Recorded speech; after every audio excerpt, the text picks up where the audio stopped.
Hello, my fellow MSSNY 2023 House of Delegates attendees.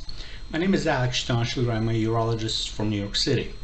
Because of the limitations of the House of Delegates format, with only 60 seconds to discuss a resolution, I want to take a few minutes of your valuable time to address some of the more complicated resolutions that I submitted and to provide you sufficient background information to make an informed decision and to support my resolutions with the original resolved.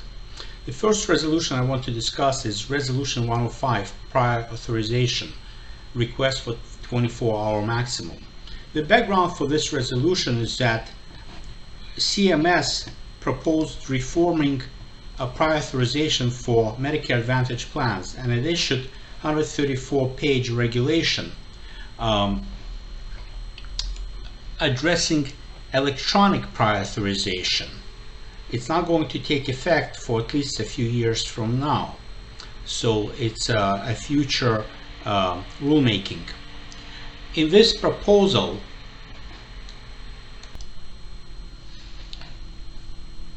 CMS proposed a standard of 7 days for health plan to respond to a prior authorization request for standard prior authorizations, and 72 hours to respond for expedited requests. Now, an important point about this timing is that the 72 hours is not to make a decision, but simply to respond. There are three ways how a health plan can respond to a prior authorization request. It can approve it, it can request additional information, or it can deny it. Now, if it approves it, it can take as many as 3 days or 72 hours. This slide talks about the AMA proposal of 2 days. If it requests additional information after the initial 3 days, once it receives additional information, it can take another 3 days for it to respond. And then it can respond in three ways: approve it, request yet more additional information, or deny it. If it denies it, then you're back to step one. You need to wait another 3 days to get a response to your appeal. So under this proposal, even for for a standard prior authorization, it can easily take 2 weeks to get a final response from a health plan. That's one issue. And that's for urgent. For expedited prior authorization, right? It can take 2 weeks actually to get a response. For standard prior authorization, it can take as long as 21 days to get a response from a health plan. How is that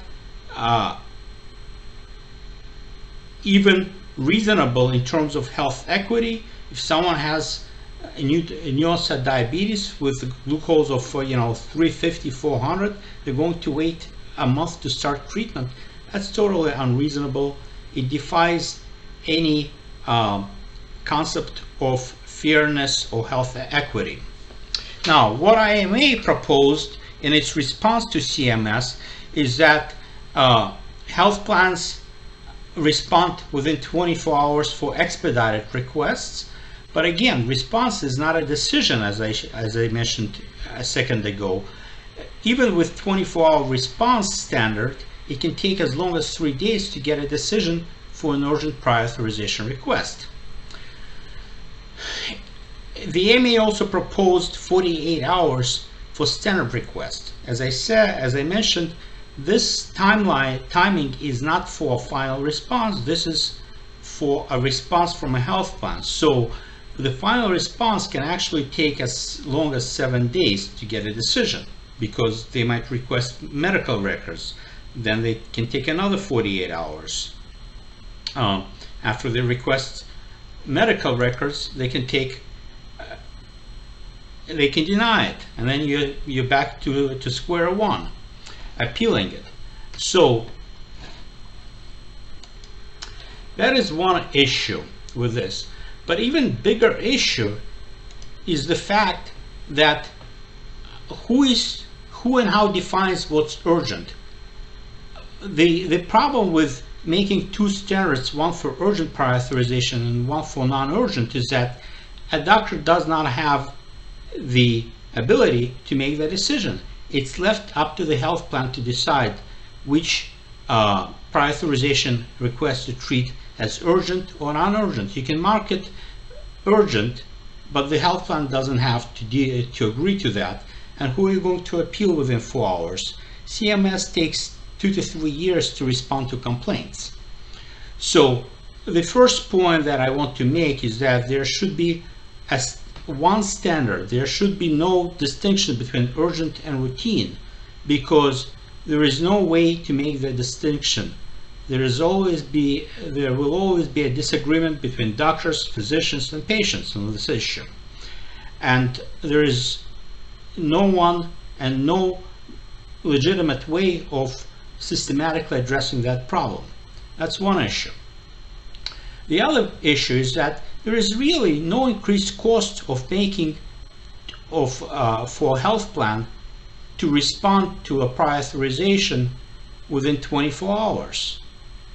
Because if you do the simple math, it takes just as many employee hours to process 1 million prior authorizations a year, whether you respond within 24 hours or 3 days. It doesn't take any longer or any shorter. The expenses are the same. I think the AMA tried to ask CMS not for what we really want, but it tried to ask for a compromise between what health plans want, no standard at all, and what CMS proposed. But neither what CMS proposed, 7 days or 3 days for response, nor what AMA proposed is actually what we want and what the patients deserve.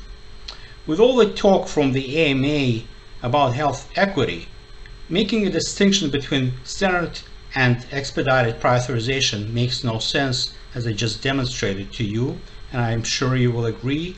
And it also doesn't make any sense for patients to wait a week to get their medications. On top of all of this, the biggest problem is that all these standards are essentially voluntary. There is no enforcement mechanism in these regulations. There are no financial penalties that CMS proposed to impose on a health plan that violates these proposed standards for response.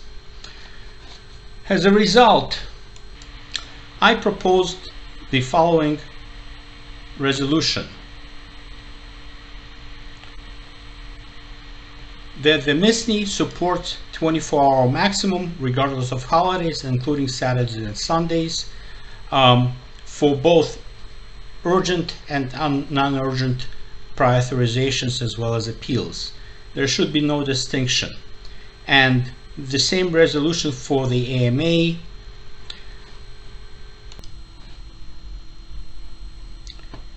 The AMA proposal came out after the deadline for submission of these resolutions. As a result of the AMA proposal, I also added a few additional resolved that I propose that the House of Delegates approves. The first resolve asks the AMA to send a letter to CMS that it is withdrawing its recommendation for 48 hours for standard prior authorization and 24 hours for expedited prior authorization, and replaces it with an official position that CMS shorten the required prior authorization processing times to 24 hours for standard prior authorization and for 12 to 24 hours for expedited prior authorization, to protect patient safety and promote health equity and to lower maternal mortality. And it also asks that MSSNY advocates that the AMA informs the AMA member societies about its position and asks the AMA member societies to adopt a similar position in their advocacy. If you have any questions about this resolution, I would be happy to discuss this. My email and phone number is in the email.